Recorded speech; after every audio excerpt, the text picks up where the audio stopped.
à tous. J'espère que vous allez bien. On se retrouve aujourd'hui sur Télé Blizzard pour parler du film Curve. Sorti en 2015, Curve est un film américain réalisé par Ian Softly. Mallory, le personnage principal, doit se marier très bientôt. Son voyage de noces a été annulé et elle rejoint sa sœur dans un coin particulièrement paumé avec la voiture de son fiancé qui l'attend. Elle tombe en panne sur une route totalement abandonnée. Il n'y a pas une seule voiture qui passe, il n'y a pas une seule personne, excepté un jeune homme qui lui vient en aide et qui répare sa voiture et que du coup elle va raccompagner chez lui.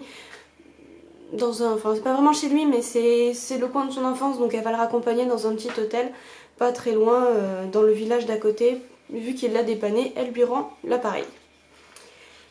Curve, que je prononce Curve, je sais pas pourquoi, je suis vraiment désolée, c'est mon accent anglais qui est pourri. Curve donc est un huis clos qui à mon sens est particulièrement réussi et original. Dans un lieu clos qui est vraiment très étroit, le film parvient à ne pas être ennuyant, ne serait-ce qu'une seule seconde. Scénario, j'ai mis 4 sur 5. Le scénario est original, je l'ai beaucoup aimé, et le seul et unique reproche que j'aurais à lui faire, ce serait la fin, qui à mon goût est beaucoup trop rapide et pour laquelle j'ai le sentiment qu'il manque quelque chose. On a l'impression qu'il manque un morceau du film en fait, que le film a été coupé avant la fin et ça laisse un sentiment d'inachevé qui est regrettable, surtout que le film était un sans faute avant. Caméra, j'ai mis 3 sur 3. La caméra est de très bonne qualité, les plans sont très bien trouvés. On arrive à absolument tout visualiser en fait des lieux, alors que franchement ça aurait très facilement pu ne pas être le cas vu comme l'espace est confiné. Personnage, j'ai mis 4 sur 5, le personnage de Mallory est très bien développé, on sait beaucoup de choses sur elle et on s'y attache. L'autre personnage est pas mal développé, mais c'est sûrement là que le bas blesse pour moi en fait, parce que du coup vu qu'on s'attache au personnage, à la fin on voudrait savoir ce qui se passe et du coup c'est là que pour moi il manque quelque chose. On en reparlera dans les spoilers de toute façon. Ensuite le jeu d'acteur, j'ai mis 4 sur 4, j'ai absolument rien à redire, il est parfait, il est excellent pour absolument tous les acteurs, même ceux que franchement on voit seulement 2 minutes et pas plus, donc c'est un très bon point. Son, j'ai mis 2 sur 3, le son est très bien mais il n'a rien d'extraordinaire, il est épuré, assez naturel mais il m'a pas particulièrement marqué. Au total ça nous fait 17 sur 20, je trouve que c'est une très bonne note pour un très bon film qui m'a laissé une très bonne impression si ce n'est la fin. C'est pas le film du siècle pour autant, mais j'ai passé franchement un excellent moment devant et je le regarderai à nouveau à l'avenir très volontiers. Goromètre 2 sur 10, on a du sang, on a des morts mais rien de très violent, rien qu'on voit vraiment, enfin bref ça reste parfaitement visionnable. Trouillomètre 0 sur 10, alors ce film ne fait pas peur, il joue sur la tension et l'inquiétude pour Mallory mais c'est tout, il n'essaie absolument pas de nous effrayer, ce n'est pas son but. Donc voilà, vous pouvez m'envoyer vos avis sous 3 formes. Donc je préfère en vidéo évidemment parce que c'est beaucoup plus rapide pour moi, j'ai juste à rajouter les effets de Télé Blizzard et c'est tout. Vous pouvez m'envoyer vos avis par vocal. Donc si vous me les envoyez par vocal, par contre je veux bien que vous m'envoyiez l'écrit aussi, parce qu'il faut que je mette les écrits sur le truc et c'est mieux pour moi si j'ai déjà l'écrit, donc avec les deux.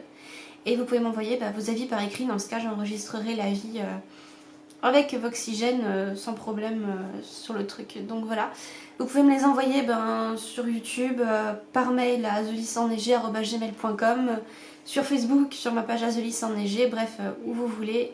C'est comme vous voulez et c'est moi qui vous remercie parce que sans vous, pas d'avis et donc pas de Télé Blizzard. Donc voilà. Merci beaucoup et je vous dis à tout de suite dans les spoilers.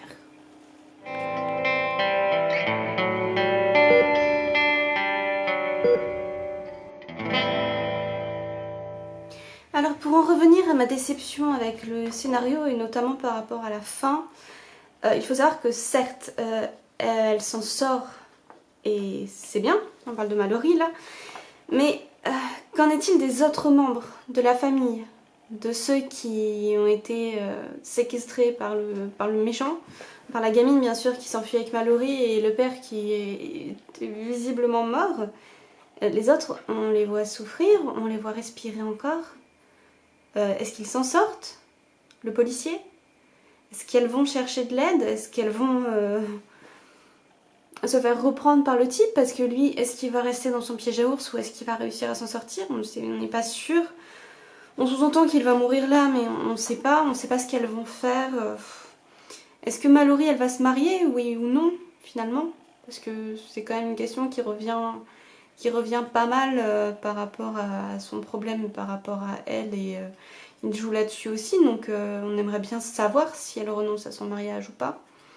Est-ce qu'on s'y attache un petit peu? Bref, ce sont autant de questions auxquelles il manque quand même une réponse à la fin. Et à moins qu'il prépare un curve 2, je trouve que la fin nous laisse sur notre faim justement. Vraiment, moi il me manque quelque chose et j'ai envie de savoir, j'ai envie d'en savoir plus, de comprendre, et non. Sinon pour le reste, j'ai pas grand chose à ajouter, j'ai vraiment beaucoup aimé la construction du huis clos, sa mise en place. Au début du film, franchement, je m'attendais à un survival classique, lambda, mais qui avait l'air très bien filmé, avec un très bon jeu d'acteur, donc ça me plaisait bien au début quand même. Mais plus le film avançait dans la voiture et plus je l'ai trouvé génial et intéressant. Il m'a fait un petit peu penser à Frozen dans l'idée, le principe du huis clos bloqué à un endroit. On en fera un I Will Survive, j'ai beaucoup aimé aussi. Et dans chacun, la construction dans un tout petit endroit confiné arrive en fait à faire un film qui reste super rythmé, ce n'est même plus que certains qui se passent dans plusieurs endroits différents. On le suit sans discontinuer et on est super pressé de savoir la suite, de savoir comment ça va se passer, comment ils vont s'en sortir. Et justement, on n'est pas pressé qu'ils s'en sortent. À beaucoup de moments, je me disais, oui, ça va avancer, elle va s'en sortir et on aura la suite du survival classique et tout. En fait, non, pas du tout, et j'ai trouvé ça super. J'ai beaucoup aimé, parce qu'on s'y attache, hein, on a envie qu'ils s'en sortent, mais on est bien là aussi, parce que c'est bien fait, j'ai beaucoup aimé. Je sais pas, pour ceux peut-être qui ont lu le livre, j'en parlerai peut-être dans un autre truc, mais Jessie de Stephen King, c'est un peu dans cette idée-là aussi. Il fait beaucoup de pages simplement dans un endroit. Et j'avais beaucoup aimé le travail d'écriture qui avait été fait à ce niveau-là. Bah là c'est pareil. Frozen, c'était le seul film pour l'instant qui m'avait fait cet effet-là en plus du livre. Donc le seul film. Et maintenant il y a Curve aussi. Donc moi je me suis pas ennuyée une seule seconde. Je l'ai trouvé vraiment super et j'ai adoré. Donc je vous le conseille largement. Voilà.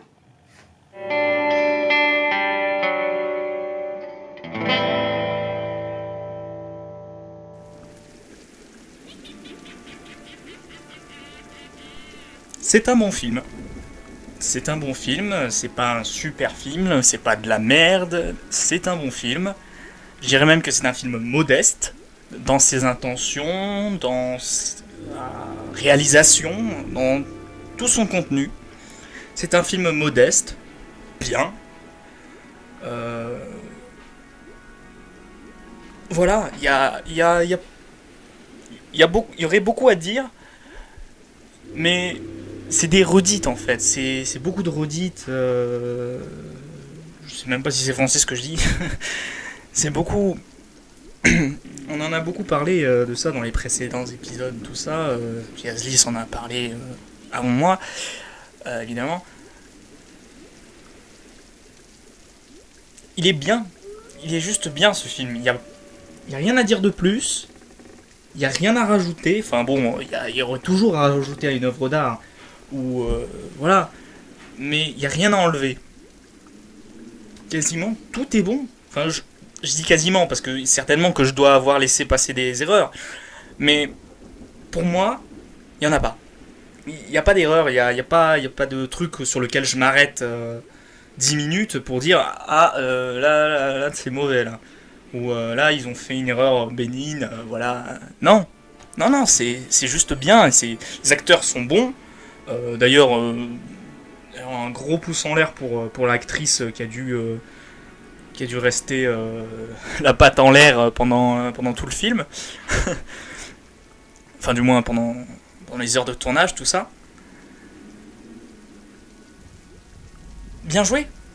Je veux dire, juste bien joué, parce que ça m'a amusé, ça m'a diverti, voilà, ça m'a diverti, voilà. Ça m'a diverti, donc ça marque des points.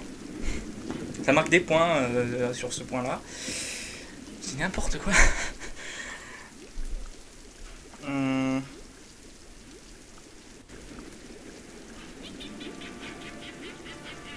C'est pas de l'horreur. C'est pas de l'horreur du tout, c'est pas gore. C'est un survival en fait. C'est ça. C'est complètement ça. C'est juste un survival.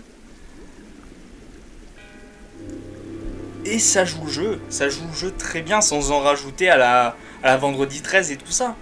Il n'y a pas besoin de rajouter plus pour faire le frisson. Il n'y a pas eu vraiment de frisson. Mais il est bien. Il est bien. Moi d'habitude j'aime pas l'horreur. J'aime pas tout ce qui est trop exagéré, tout ça. Paf, le sang, tout ça. Là c'était pas exagéré. Il y en avait assez. Il y avait assez de sang, tout ça. Et puis les personnages étaient réels, quoi. Parce que ça a déjà existé des personnages comme ça dans la vraie vie. Et ça marche tout bonnement. Ça marche bien. À bientôt sur Télébuzzard.